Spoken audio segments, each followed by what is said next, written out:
aquellas faltas, que aquella desconfianza, que aquella dureza que nuestro corazón ha tenido con Dios, el Señor restaure, restablezca y nos regale su amor, su misericordia, su bendición. Pidámosle al Señor que no solamente sintamos su presencia físicamente, sino que además de eso nuestro corazón anhele amarlo, anhele servirlo, anhele conocerlo, a pesar de toda adversidad, a pesar de toda dureza. No sé tal vez cómo estés hoy, cómo vengas, pero lo que sí puedo decirte es que las súplicas de sus hijos siempre a Dios llegan. Por eso dile con confianza: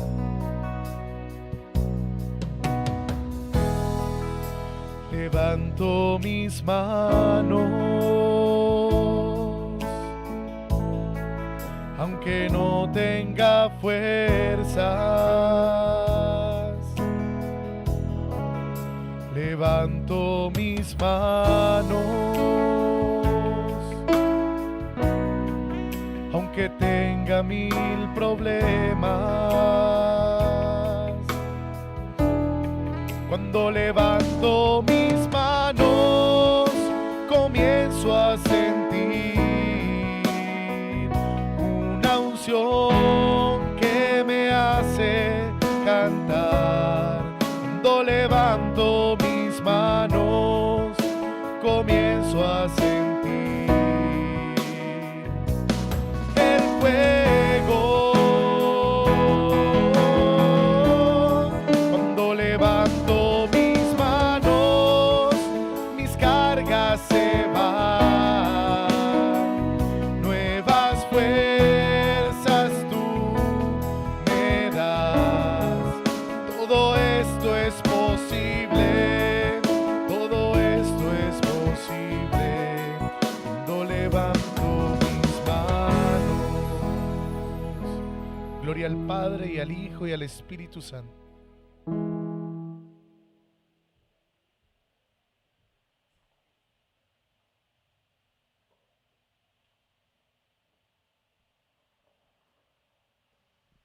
Ok, hoy vamos a cerrar nuestra primera mentira de las 8 que tenemos preparadas.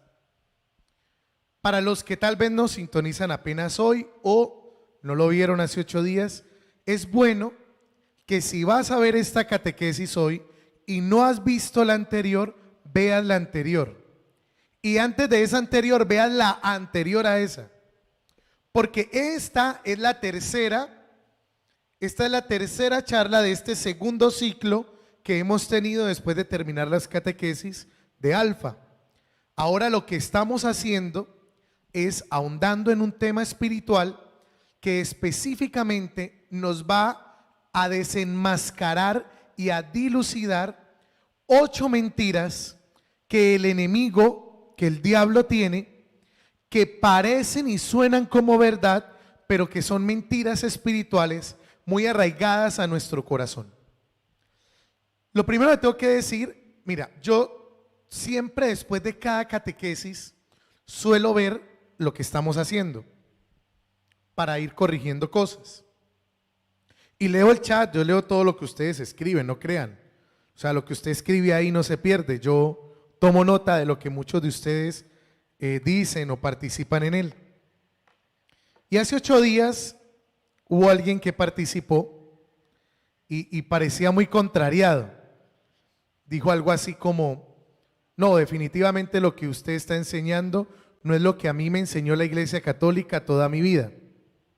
Y fue precisamente cuando hablamos de que el sufrimiento hace parte de la vida, de que Dios no quería, a Dios no le importa que seas feliz, a Dios le importa que seas santo. Eso era lo que estábamos diciendo hace 8 días. Ya vamos a decir por qué. Bien, pero yo entiendo esto, yo entiendo la resistencia de muchos de nosotros que tal vez no hemos conocido a profundidad la palabra, y al no conocer la palabra, el hecho de que nos coloquen a un Dios que también en Él o a través de Él vivimos el sufrimiento, eso no nos cuela, no nos cala, no nos gusta. Y eso es normal. Recuerden que yo les dije hace 8 días, si no trajo casco, póngaselo, porque no le va a gustar muchas de las cosas que vamos a decir. Efectivamente logré mi cometido, descalabré a alguno. Pero bueno, es la idea. ¿Por qué es la idea? Porque la idea con las catequesis que estamos haciendo es que tú puedas salir de ese, ¿cómo podríamos decirlo? De esa zona de confort espiritual en la que muchos de nosotros mantenemos. Y es que solemos seguir creyendo porque sí. Tenemos la fe del carbonero. ¿Por qué cree en Dios? Porque mi Dios es muy grande. ¿Pero por qué cree que mi Dios es muy grande? No, porque Él es muy lindo. ¿Y por qué cree que es lindo? No, porque es muy hermoso. Pero nunca logramos dar a ciencia cierta razones profundas y de peso para lograr saber por qué creemos en Dios y cuál es nuestra experiencia de fe. Lo segundo es que antes de empezar hoy quiero que sepan una cosa. Lo que estamos haciendo aquí y lo que yo voy contando a través de las catequesis es también pues parte de la Biblia, parte de mi estudio personal, pero también parte de mi experiencia espiritual. No todo lo que diga el Padre Julián aquí es palabra de Dios. Usted puede refutarlo, puede pensar diferente, porque yo no soy infalible. Lo único infalible es el Papa, no yo. Entonces usted puede estar de acuerdo o no. La idea es que lo que estamos compartiendo, usted lo confronte con su vida espiritual, lo confronte en su oración y logre pedirle a Dios que le muestre la verdad, ya sea a partir de lo que yo les puedo enseñar, pero sobre todo que sepan que lo que cuento aquí, muchas de las cosas que digo aquí, son a partir de mi experiencia personal. Eso no quiere, o sea, cuando vemos las catequesis, estamos viendo un producto de mucha lectura, pero también pues mucha experiencia personal. Entonces no todo lo que yo diga es palabra de Dios. Si te puede servir para tu discernimiento espiritual y personal, perfecto. Para eso son estos espacios. Bien. Retomo un poco de lo que traíamos hace 8 días. ¿Qué decíamos hace 8 días? Que hay una cosa que es importante recordar, y es que hemos pensado toda la vida que esa frase de Dios solo quiere que seas feliz es solamente eso, porque solemos reducir esa frase a cosas que a nosotros nos gustan. Entonces, si Dios quiere que yo sea feliz y solo quiere que yo sea feliz, entonces lo primero que tendríamos es preguntarnos, ¿tú sabes verdaderamente qué te hace feliz? Y recuérdense que hacíamos un ejercicio. Coloquen una frase, ¿qué necesitaría usted para ser feliz? Y después de escribir lo que usted cree que necesitaría para ser feliz, pregúntese si eso es verdaderamente lo que lo haría feliz. Porque el que consume, por ejemplo, una persona que consume alucinógenos, una persona drogadicta puede decir, ah no, a mí me hace feliz consumir marihuana. Entonces yo le podría decir a partir de esa mentira, tranquilo mijo, fúmese todo el campo que quiera, que como Dios quiere que sea feliz, pues usted es feliz fumando marihuana, pues hágale. Si usted es infiel en su matrimonio y usted me cuenta que es infiel en su matrimonio, a partir de esto yo podría decirle, no, pues sí. ¿Y dónde la conoció? No, una vez que fui a misa, padre. Ah, eso es que mi Dios se la presentó. Claro, porque si usted se cruzó en la vida de ella y ella en la suya, pero es que yo estoy casado, no importa, Dios solamente quiere que usted sea feliz, siga siendo infiel, fresco. O sea, no todo lo que creemos que nos hace feliz es la felicidad. No todo lo que creemos que nos hace feliz viene de Dios, porque una vez decíamos en una catequesis de Alfa que Dios conoce nuestro corazón. Pero así como Dios conoce nuestro corazón, el diablo también. Entonces, si hay una cosa que el enemigo hace en la vida de uno, es también ofrecerle en bandeja de plata aquellas cosas que te mantengan la cabeza gacha, sin mirar a Dios en el cielo y muy amarrado al piso, a las cosas terrenales. Entonces, obviamente el enemigo, como conoce tu corazón, tienes que tener cuidado de que muchas de esas cosas que el enemigo te presente, pues verdaderamente te des cuenta que vienen de ahí y no de Dios. Decíamos también que el hecho de que Dios quiere que seamos felices, pues es una parte, pero Dios no solamente quiere que seamos felices, dijimos, Dios quiere que seamos santos. ¿Y qué es ser santo? Decíamos que ser santo no es andar así como los muñecos de Semana Santa. Decíamos que ser santo no significa que tú tengas el pelo de tal forma, que te vistas de tal otra o que hables de tal manera. Ser santo es que Dios tome posesión de tu vida de tal manera que tú renuncies a toda acción lejos de Dios. Que tú renuncies a toda actuación lejos de la voluntad de Dios. Eso es ser santo. Miren los discípulos.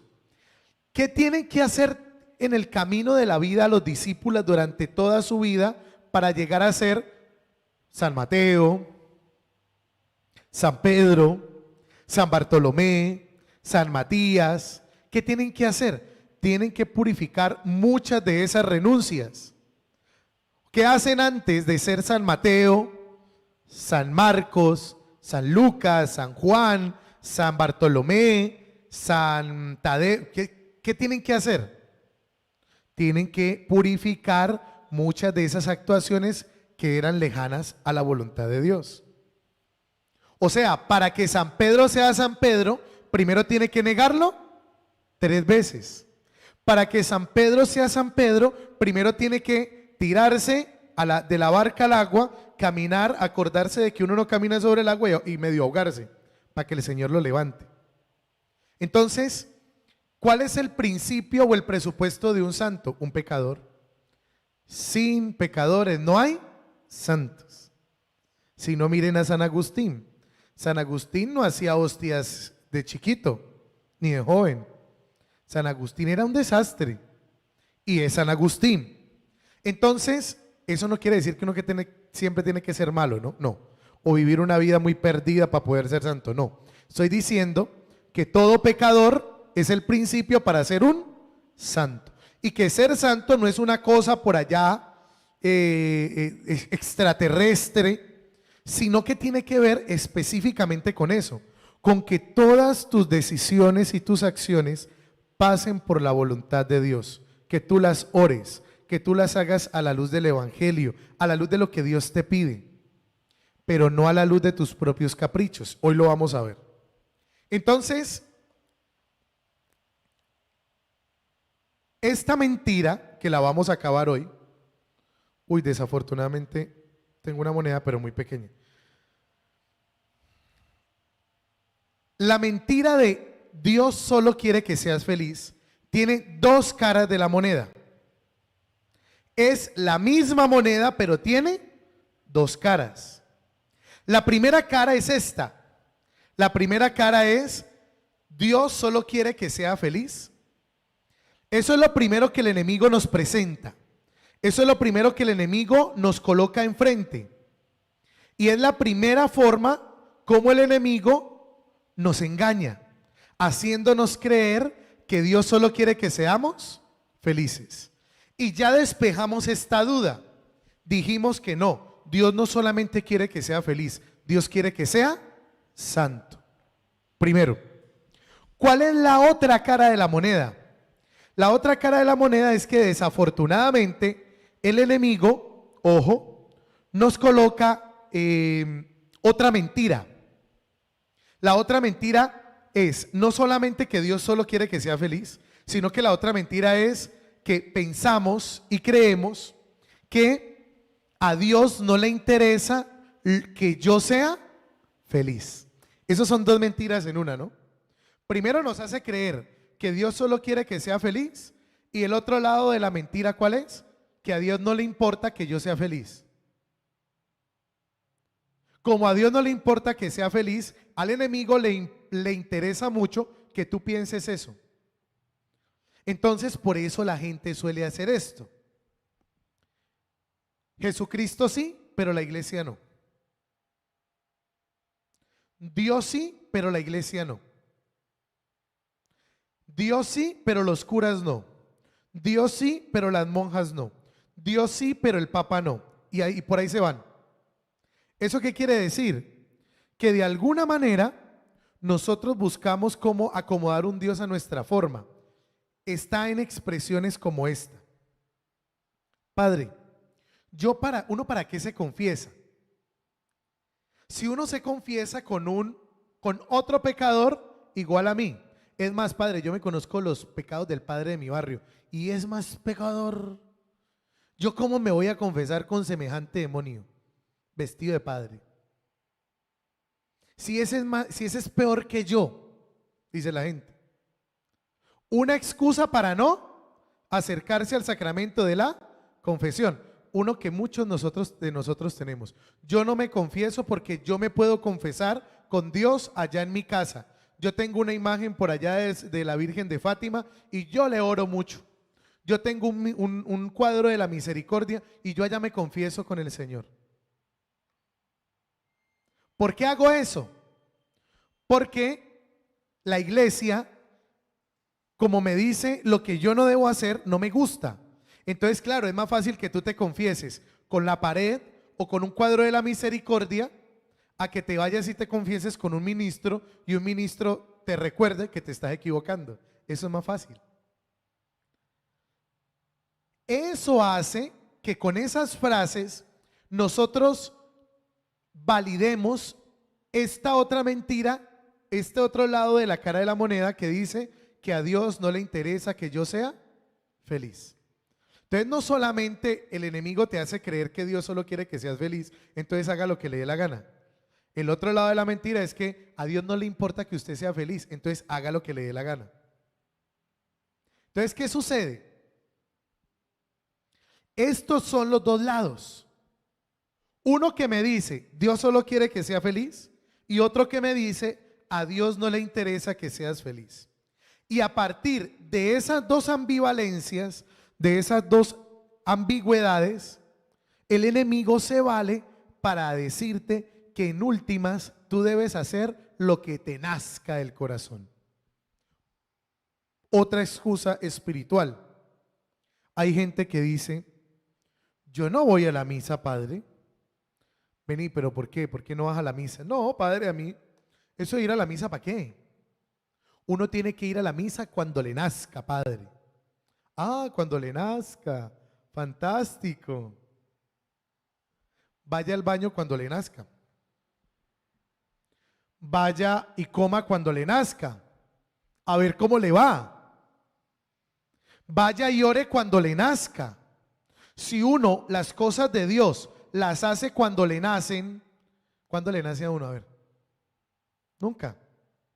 Porque uno siempre tiene cosas que hacer. ¿No es que uno vive más ocupado que el presidente? ¿No es que uno vive más ocupado que el papa? Entonces uno no tiene tiempo para eso. Además de que no me nace porque estoy muy cansado. Estoy muy ocupado. Estoy muy preocupado. Estoy en función de muchas cosas. Entonces, ojo. Porque desafortunadamente nosotros nos sucede eso. Pensamos que las cosas de Dios es para cuando nos nazca. No, uno tiene que vencer sus propias resistencias espirituales. Y así a uno no le nazca, con más ganas tiene que hacerlo. Porque si a usted no le nace, si usted quiere orar o ir a la misa y tiene mucha pereza y no le nace, es porque ahí está el enemigo tallando, buscando que tú dejes de tener un bien que lo va a afectar a él en el plan que tiene para ti. Una de las mejores maneras como uno se da cuenta que el enemigo está ejerciendo poder sobre uno es que uno tenga resistencia a las cosas de la vida espiritual. Entonces a uno se le presentan todas las dificultades del mundo, a uno le da pereza por todo, entonces no ora, no va a la Eucaristía, no reza el rosario, no hace la Divina Misericordia, no hace ninguna de las prácticas espirituales que uno tiene. ¿Por qué no las hace? porque el enemigo coloca esos sentimientos en el corazón de uno porque sabe que pierde poder si uno vive de ellos, si uno se alimenta de ellos. Entonces, esta mentira tiene estas dos ambivalencias: hacerte creer que solo Dios quiere que seas feliz, y la otra, que a Dios no le importa que seas feliz. Entonces, si uno piensa estas dos cosas, las dos cosas lo alejan a uno de Dios, porque aquí uno hace lo que quiere y aquí uno se enroncha con Dios porque uno cree que le está haciendo mal a uno, y también hace lo que quiere, no lo que Dios quiere.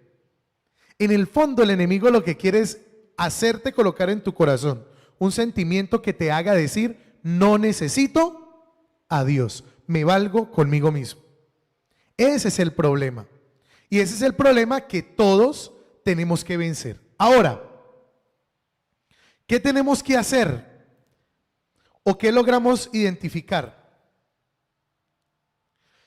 Que la santidad, cuando hablábamos ahora, Dios no solamente quiere que seamos felices, Dios quiere que seamos santos. Pero la santidad no anula la felicidad. O sea, cuando yo les digo que a Dios no solamente le interesa que seamos felices, no les estoy diciendo que a Dios le interesa más esto que esto. No, es que el que es santo es feliz. Es así de sencillo. El que es santo es feliz. Cuando uno no vive en santidad, el pecado siempre deja secuelas y consecuencias que a uno lo hacen sufrir. Es así de sencillo. Que ser santo no es fácil, padre, es duro. Pues claro. Pero es que ¿qué cosa de las cosas de Dios son fáciles? Ninguna. Pero Dios da una fuerza a la que llamamos en la vida espiritual gracia, que no da nada más. Entonces, ser santo no quita que uno sea, y ser feliz no quita que uno sea santo. La santidad y la felicidad hacen parte de un mismo plan de parte de Dios. No podemos pensar que a Dios no le interesa que seas feliz. No, a Dios sí le interesa. Pero no solamente le interesa eso. Porque si solamente fueras feliz, entonces viva viviendo como quiera, pues porque usted es feliz así. Recuerden, Dios no lo quiere a uno como uno es. Eso es falso. Dios a uno lo quiere como es Jesús. Dios a uno lo quiere como es su Hijo. Porque si Dios lo quisiera a uno como uno es, entonces Dios diría: fresco, no pasa nada, siga pecando a la lata que no pasa nada. Y ese no es el plan de Dios, ese no es su plan. Su plan es nuestra felicidad, pero no solamente nuestra felicidad, también es nuestra santidad. Porque la santidad y la felicidad hacen parte ¿de qué? De un mismo plan. Ahora, el problema, ¿cuál es el problema de esto? El problema es que ligamos nuestra felicidad a un sentimiento, y este es un gran problema. Alguien me preguntaba ahorita sobre una situación personal y pensaba en esto. ¿Por qué hay dolores espirituales o situaciones de la vida que a uno le cuesta tanto superar? ¿Usted no se ha preguntado eso? Una vez se le pasan cacharros en la vida, o personas que te hacen daño, o situaciones que tú mismo creas y te hacen daño, y tú tratas y tú le pides a Dios y tú oras y tú oras y tú oras, y esa vaina sigue ahí y ahí y ahí. Una dependencia emocional, una dependencia espiritual, una situación, una herida emocional o espiritual que uno tiene, y uno trata de pedirle a Dios y uno, nada, se siente como estancado, ¿no? ¿Por qué a uno le pasa eso? Les voy a decir por qué. La respuesta es sencilla: porque hay cosas que le cuestan a uno tanto superar, porque tú la ligas a las emociones. Porque somos tan emocionales, y las emociones están tan arraigadas a nuestra carne que no son fáciles de superar, o a veces es imposible superarlo. Entonces, me acuerdo del libro de los 4 acuerdos. Uno de los acuerdos del libro de los 4 acuerdos es: no te tomes las cosas personales. O sea, deje de pensar que es que todo el mundo le quiere hacer daño a usted. O deje de pensar que a usted no le podía pasar algo malo porque era usted. Venga, ¿por qué no le podía pasar algo malo? ¿Es que está muerto o qué? A los únicos que ya no les pasa nada es a los muertos. Decíamos hace 8 días, si estás vivo, estás expuesto a ¿qué cosa? A que te pasen cosas difíciles, a que te pasen cosas malas. Pero si usted cree que es que no, es que como soy yo, por ejemplo, yo puedo decir, no, pero es que como a mí me van a hacer tanto daño. Si yo soy el padre Julián, ¿cómo le van a hacer daño a un padre? ¿No ve que es un padre? No, al padre Julián también le hacen daño, punto. De uno también hablan mal, a uno también le rompen el cuero en la calle. Pero por eso no se me va a acabar la vida. ¿Por qué? Porque no lo podemos ligar tan profundamente a nuestras emociones. Pero cuando usted, por ejemplo, una ruptura familiar, una ruptura emocional, una ruptura afectiva, lo liga a lo emocional tan fuerte, por eso es que es tan difícil superar esos dolores, superar esas situaciones. Porque el problema es que ligamos nuestra felicidad ¿a qué cosa? A las emociones. Cuando la gente se casa, yo siempre les digo esto: no se les olvide la razón por la que hoy se casaron, no se les olvide eso. Porque cuando llegue lo duro, usted ya no puede decir, ay no, es que hoy ya no te quiero. Usted imagina que el Señor, el Jueves Santo por la noche, cuando lo iban a arrestar, hubiera dicho, ay no, yo como que no me quiero morir. Hoy no tengo ganas. Usted se imagina a Jesús en el Getsemaní, orándole al Señor con lágrimas de sangre, diciéndole a papá Dios, no, es que hoy como que no me nace morir en la cruz. Más bien esperemos la otra semana. No, usted no ve a Jesús en esas. El amor es una decisión, no es una emoción. Pero como nosotros todo lo ligamos a las emociones, entonces por eso es que nos cuesta superar los momentos duros. No, a la gente que está viva le pasan cosas malas, hermanos. Yo sé que tal vez les estoy diciendo algo muy duro, pero es la realidad. Alguien se los tiene que decir. Colóquese el casco. La felicidad, ojo, no lo puedes amarrar solamente a la emoción, a los sentimientos, porque si no, nunca vas a ser feliz, nunca. Tienes que estar por encima de las emociones. ¿Y cómo uno está por encima de las emociones? Alimentando su vida espiritual. La vida espiritual, bien llevada y bien alimentada, siempre estará por encima de las emociones. Porque tu vida espiritual te va a dar herramientas para tomar distancia. Si este es mi problema, yo pongo mi problema aquí. Y la vida espiritual me va a dar la capacidad de tomar distancia y poder ver eso de otra manera. Pero si no, entonces yo voy a decir, si ve, no, es que nadie me quiere. Es que desde chiquito como que todo el mundo me odia, ¿no? Hasta adoptado debo de ser. Yo sí me vi que me parecía como al hijo del lechero. Y empieza uno, ¿no?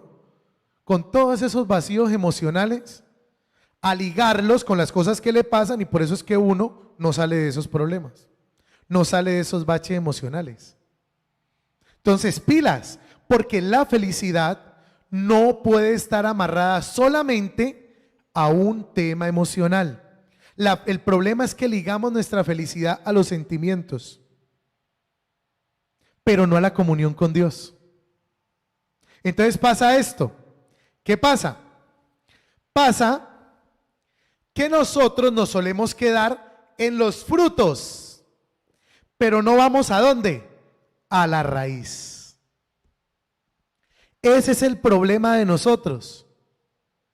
Nosotros amarramos todo lo que nos pasa y el hecho de ser felices a los sentimientos, pero no a la fuente de ¿qué? De la felicidad. Los sentimientos son superficiales. La comunión con Dios y la fuente de la felicidad es tener una comunión ¿con quién? Con Dios. Cuando usted se da cuenta que está en un nivel superior espiritualmente hablando, cuando usted estas cosas, lo que usted siente, no lo abate de tal manera que lo tumba al suelo y ahí lo deja. Yo no estoy diciendo que uno no sienta, ¿no? No, ni que uno fuera un robot, pues. No, uno siente. Y uno se entristece y se enoja y le da rabia y se pone melancólico. Sí, tenés toda la razón y tenés todo el derecho. Pero cuando uno tiene una comunión con Dios, no solamente se queda aquí. La vida espiritual que uno trabaja hace que uno llegue aquí, a la fuente de la felicidad. ¿Y quién es la fuente de la felicidad? La comunión con Dios. Por eso cuando uno tiene una comunión con Dios, es capaz de manejar todo lo que siente. Y lo que siente no se vuelve un problema para uno. Pero hay gente que no. Se lo voy a decir con todo cariño. Recuerde que no es palabra de Dios. Mi experiencia como párroco me enseñó que la gente más tocada es la que viene a la iglesia. Son más sensibles. No se les puede mirar, no se les puede decir nada. La gente que viene a la iglesia es profundamente sensible. A mí en mi parroquia me pasaba. Por un costado de la iglesia había una puerta que conectaba a la casa cural. Entonces yo salía por ahí para la misa. Entonces claro, cuando salía por esa puerta, yo apenas abría la puerta, la mitad de la iglesia me veía salir por ahí. Pero yo suelo ser de los que abría la puerta, agachaba la cabeza y salía así. Y me iba para la sacristía. ¿Por qué? Porque si yo alzaba la puerta empezaban, hola padre, ¿qué tal padre? Hola padre, me acordé que... Y ahí me quedaba. Entonces no, yo como siempre salgo justo para la misa, yo abría la puerta, agachaba la cabeza, buenos días, adiós, iba pasando. Y empezaban. El padre no me miró.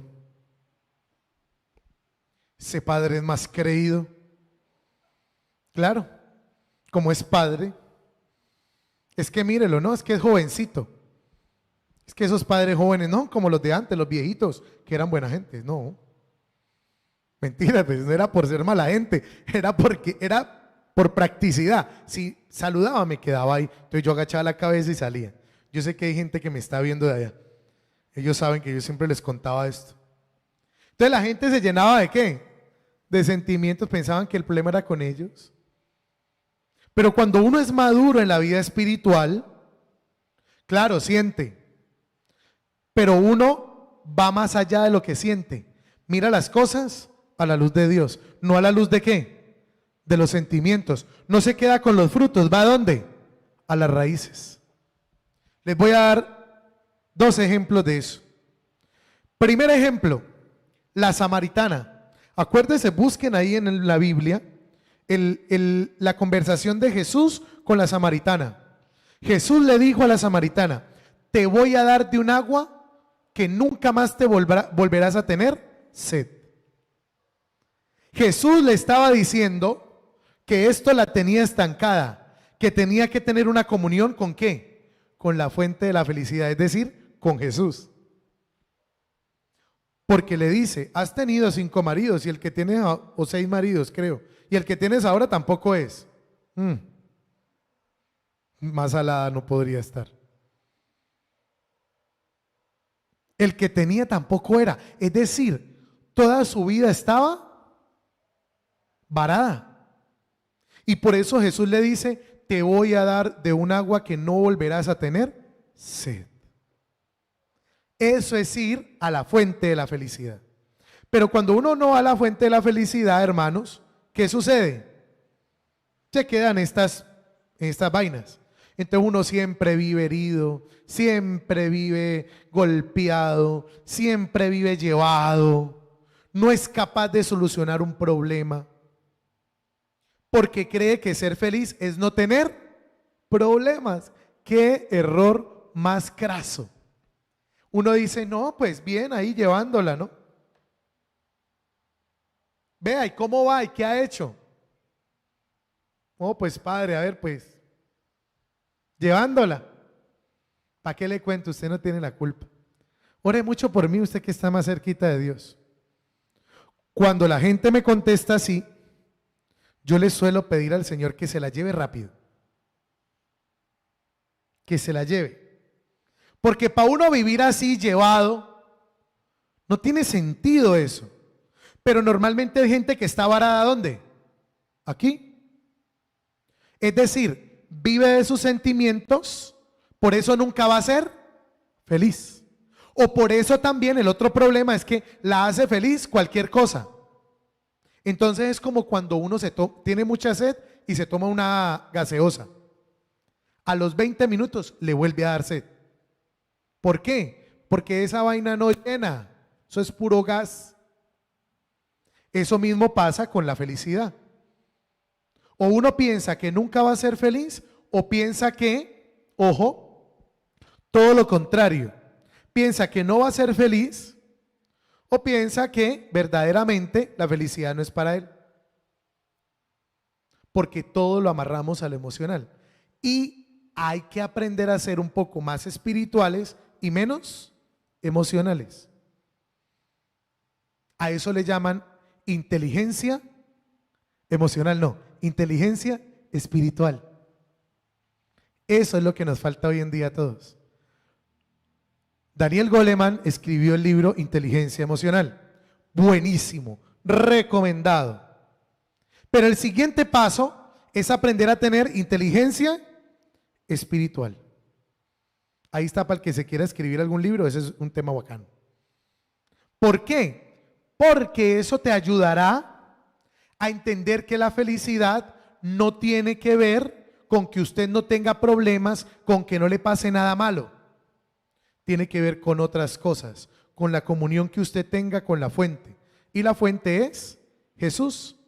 Cuando uno no tiene conexión con la fuente, pues no pasa nada.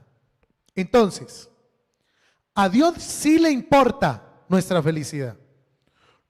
Tenemos que dejar de creer el otro lado de la moneda, que a Dios no le interesa que seamos felices. No, sí le interesa, pero no solamente le interesa eso, le interesa que seamos santos. Entonces, a Dios sí le importa nuestra felicidad. Por eso no quiere que solamente seamos felices, sino que seamos santos. A Dios no le importa solamente esto. A Dios no le importa que usted esté así todo el tiempo. ¿Y qué más? ¿Cómo va? Bien. No, porque la felicidad no tiene que ver nada con que usted esté reído todo el día. Tiene que ver con cosas más profundas. Ahora, en esto quiero llegar a un punto muy bacano. Hay que hacer una diferencia entre la felicidad y el gozo, que tiene que ver mucho con el árbol que les mostré ahora. Creemos que la felicidad son las cosas buenas que nos pasan. El dinero, el éxito, la inteligencia, las cosas bacanas que le pasan a uno. Uno cree que la felicidad son las cosas buenas que le pasan.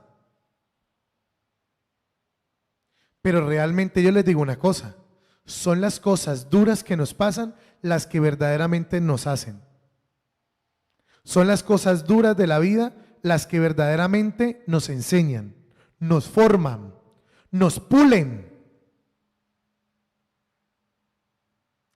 Estaba viendo esta semana el tema de la depresión de J Balvin.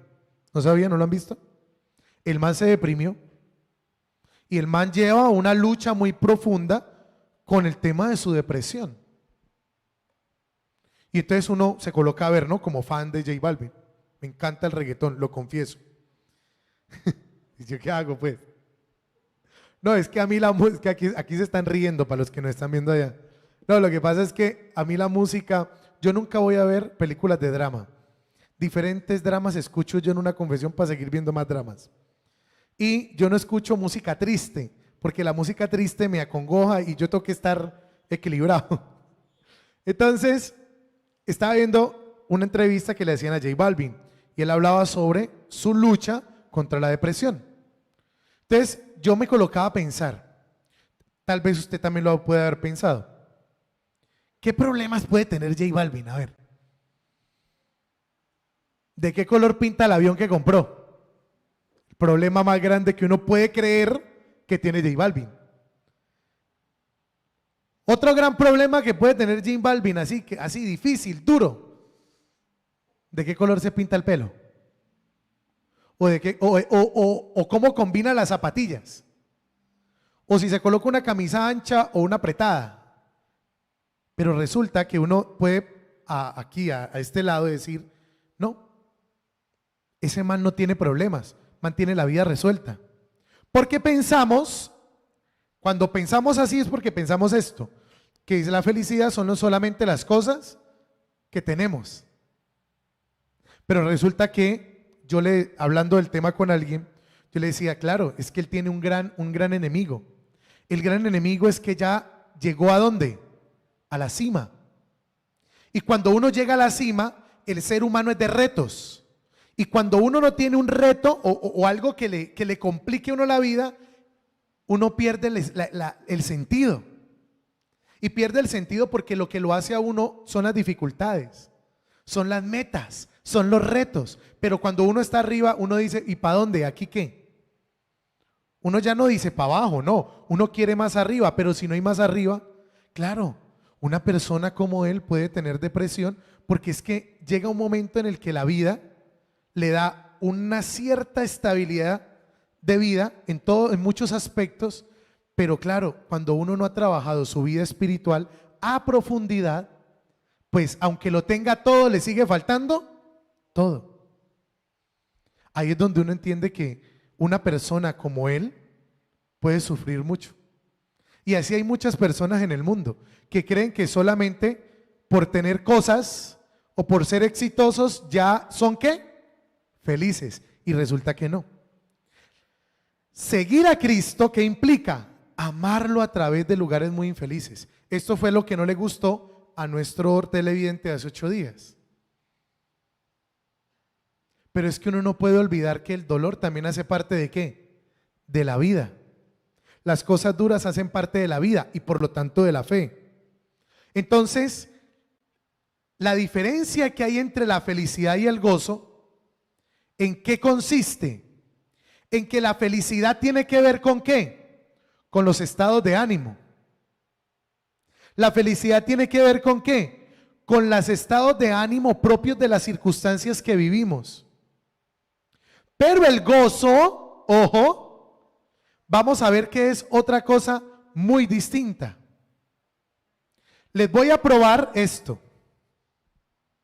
Que la felicidad no tiene que ver con las cosas buenas que le pasan a uno solamente. Tiene que ver con la manera como uno a través de la vida, por lugares infelices, uno aprende a encontrar a pesar de ellos la felicidad. Y este es el texto bíblico que sustenta eso. Por eso se los puse allí. No es carreta mía, estoy hablando con la Biblia. Jesús, ¿qué les dijo a sus discípulos? Si alguno quiere venir en pos de mí, niéguese a sí mismo, tome su cruz, ojo, ¿cuándo? Cada día y sígame. Jesús no dijo, no, vas a tener ahí unos días así como duros, pero fresco, todo bien. No. Todos los días hay que cargar con las cosas duras de la vida. Y esas son las que lo hacen a uno. Entonces la felicidad no son solamente las cosas buenas que nos pasan, son también los lugares, atravesar a través de lugares muy infelices, pero donde logramos encontrar la convicción de que Cristo está con nosotros. Entonces aquí está la diferencia. La felicidad es un estado propio estado de ánimo propio de las circunstancias que vivimos. Pero ¿qué es el gozo? El gozo es la convicción de la soberanía de Dios y de nuestra dependencia de Él. ¿A dónde tenemos que llegar? ¿A la felicidad o al gozo? Pues al gozo. Porque aquí nos vamos a dar cuenta que como la vida va a seguir teniendo dificultades y problemas, entonces la felicidad no tiene que ver no solamente con las cosas buenas, sino también con las cosas malas, con las cosas duras. Pero que cuando uno tiene una relación profunda con Dios, Dios es soberano de la vida de uno. No se les olvide nunca esta frase de la Biblia: tu guardián nunca duerme. Tu guardián nunca duerme. ¿Quién es tu guardián? Dios. Sí es posible ser feliz, pero no puedes ligarlo solamente a las cosas emocionales, a tus emociones, a tus estados de ánimo, porque si no, siempre vas a ser infeliz. La soberanía de Dios, el gozo de Dios tiene que ver ¿con qué? Con que a pesar de las cosas malas y de que también hay cosas buenas, Dios sigue siendo ¿qué? Dios. Pero nosotros no, nosotros cuando nos pasan cosas malas, Dios deja de ser Dios. Dios se convierte por allá en una imagen que tengo allá pegada a la pared. No, Dios sigue siendo Dios en las buenas y en las malas. Entonces, voy a mostrar esto a punta de textos bíblicos. ¿Por qué coloqué más textos bíblicos hoy de lo normal? Pues para que vean que es que no es carreta del Padre. ¿Qué dice Juan 15:11? Les he dicho esto para que mi gozo esté con ustedes y su gozo sea lleno, colmado. ¿Y qué dice el libro de los Gálatas? Que el fruto del Espíritu es el amor, es la alegría, es la paz, es la paciencia, es la amabilidad, es la felicidad. ¿Qué cosa? El gozo del Espíritu, el fruto del Espíritu. ¿Cuándo uno logra todas estas virtudes? Cuando no solamente vive feliz, sino cuando uno vive lleno de ¿qué? De gozo. Padre, ¿y uno cómo hace para vivir lleno de gozo? Estando y teniendo una relación profunda con Dios. Cuando usted no tiene una relación profunda con Dios, lo deja a la novia y usted se tira al mío, a un T31. Ni siquiera se tira a un carro caro, pues. Se tira a un T31. A usted el hijo se le va de la casa con la sonza esa de la novia, se le lleva al tesoro de la vida, a ese por el que usted dio todo en la vida, y se le llevó a su niño o a su niña y se le acaba la vida porque le quitaron los hijos, cuando los hijos son prestados. ¿A usted fracasa en un negocio y usted cree que se le acabó la vida? Usted tiene un estado, usted se le muere a alguien, se le muere su mamá, su papá, su pareja, un hijo, y usted cree que la vida se acabó. ¿Cuándo pasa eso? Cuando uno no busca el gozo, cuando uno no tiene una relación profunda con Dios, cuando uno en el árbol no busca la esencia de la felicidad, sino que se queda con la emocionalidad.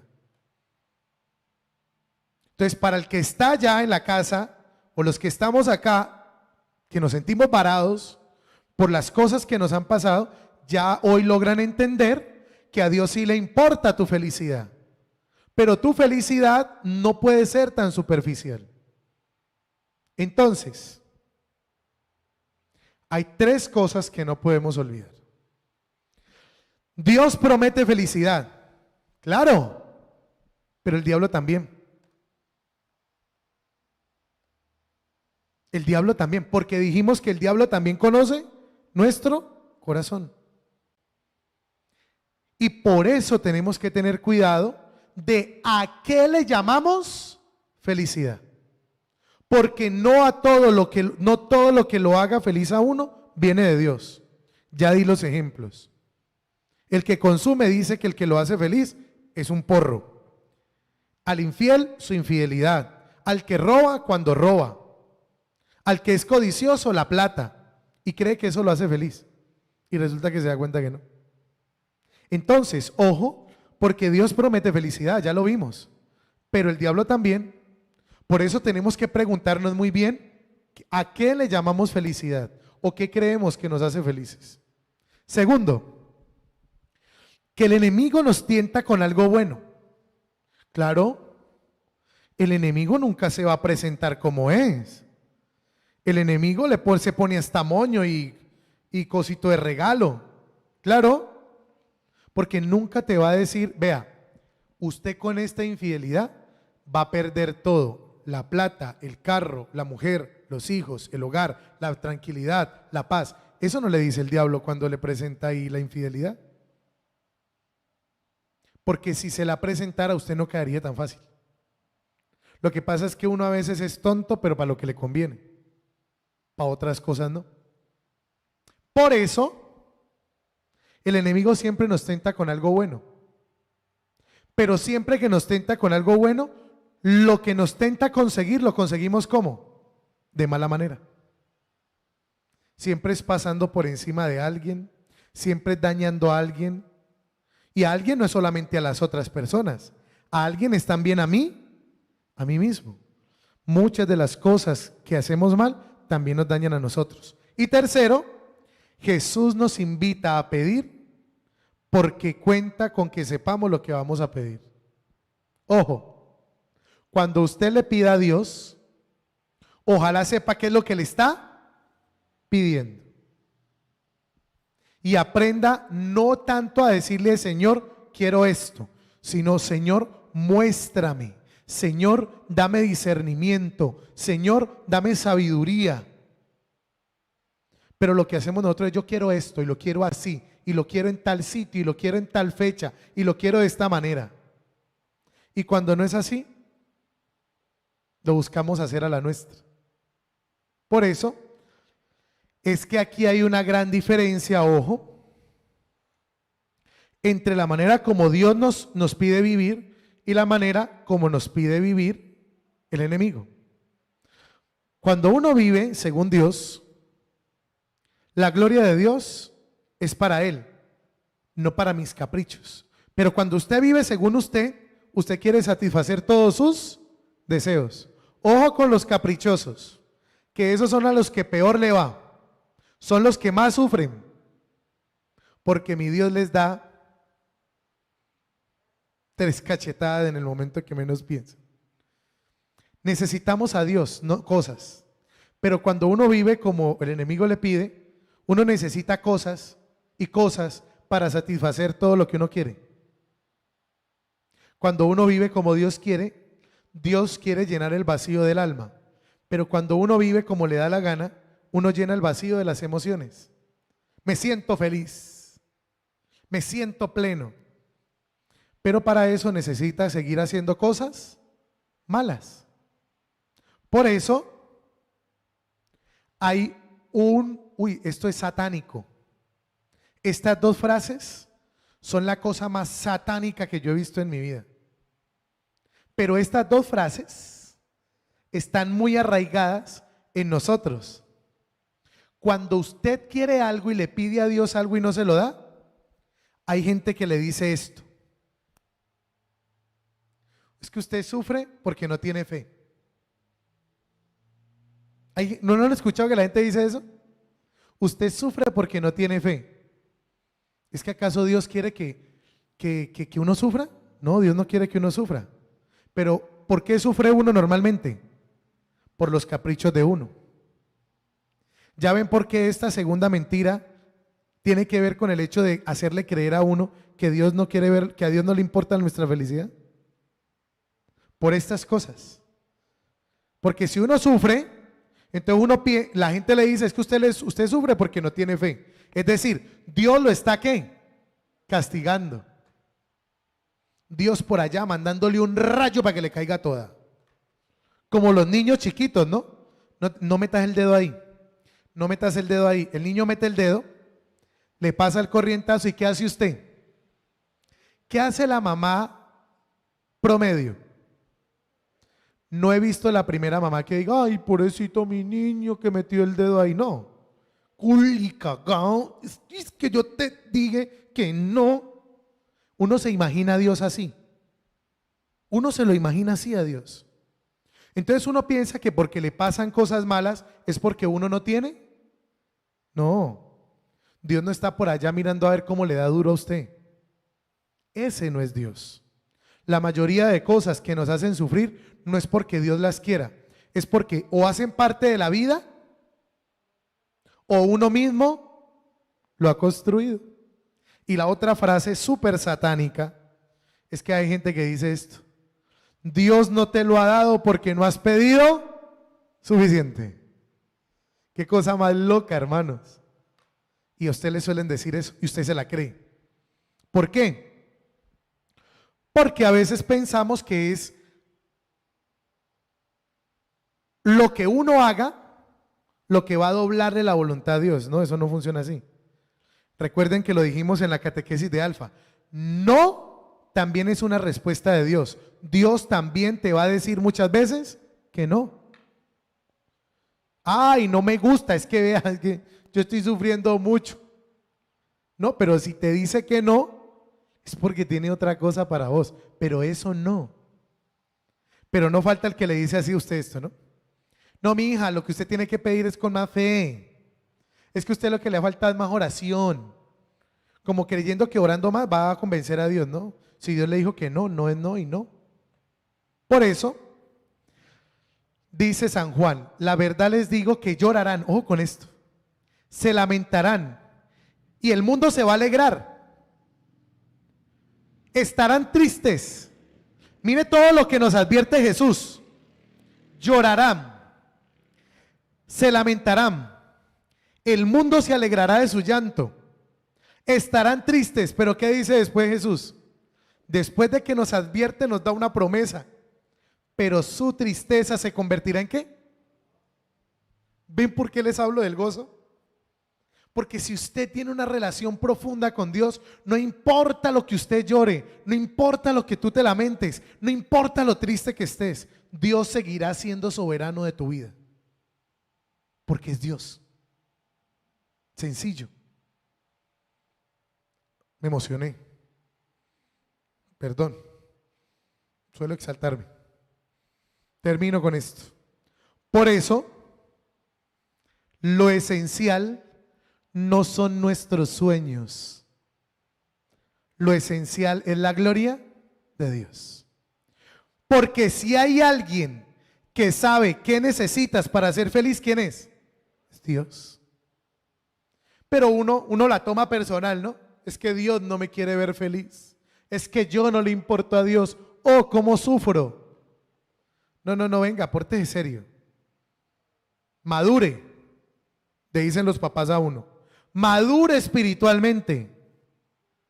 Entienda, aunque le duela, aunque no lo entienda, aunque no lo acepte, entienda que es que esto no se trata de que Dios me dé todo lo que a mí me venga en gana.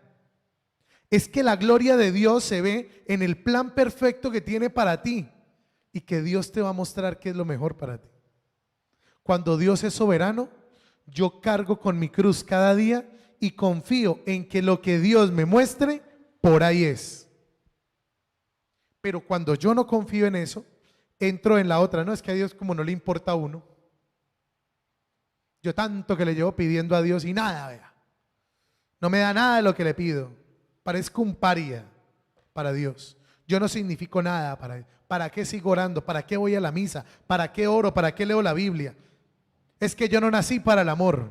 Yo no nací para los negocios. Yo como que estoy como salado. Yo como que me voy a hacer un baño. Poco de vainas raras. Solo porque creemos que lo importante es todo lo que a nosotros se nos ocurre. No. Lo importante es lo que Dios tiene preparado para ti. La segunda mentira la veremos dentro de 8 días.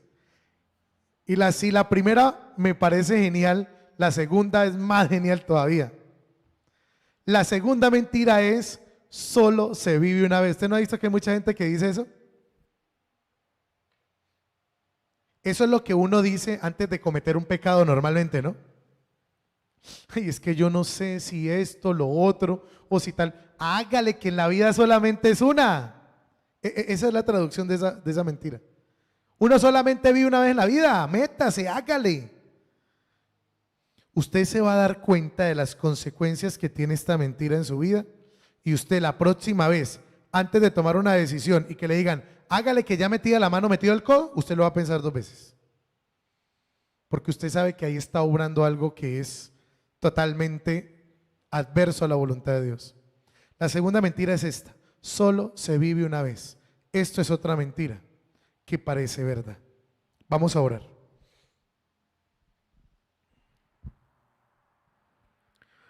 Hoy, Padre amado, te pedimos que tomes posesión de nuestras emociones, de nuestra vida, de nuestro corazón. Hoy te pedimos, Jesús, que tomes el control y la soberanía de nuestra vida, que alejes de nosotros todo sentimiento de temor, de angustia, de dolor, todo sentimiento de adversidad que nos haga dudar de tu bondad, Jesús. Hoy, Señor, confirmamos que tu gozo es necesario en nuestra vida, que quieres algo más que nuestras emociones buenas, quieres nuestra santidad y tu amor en nosotros. Hoy te pedimos, Jesús, que seas tú el que tomes el control, el que muestres el camino que hemos de seguir, Jesús, y sobre todo, Señor, que sigas siendo nuestro Padre. Hoy sabemos que tu felicidad y tu santidad se cumplen en ti, Jesús, y queremos que se hagan en nosotros, porque te buscamos, te amamos y te queremos, y queremos que hagas tu voluntad en nuestra vida, que es buena, agradable y perfecta. En el nombre del Padre, y del Hijo, y del Espíritu Santo. Amén. Nos vemos dentro de 8 días. Los que me han preguntado por la página de Luz Directa, estamos ahí en Instagram mandando mensajitos todos los días bíblicos, así que la pueden buscar en Instagram como Luz Directa, para que pues nos agreguen y miren los mensajitos espirituales que subimos todos los días. Que el Señor los bendiga y nos vemos el próximo martes con Solamente se vive una vez. Dios los bendiga.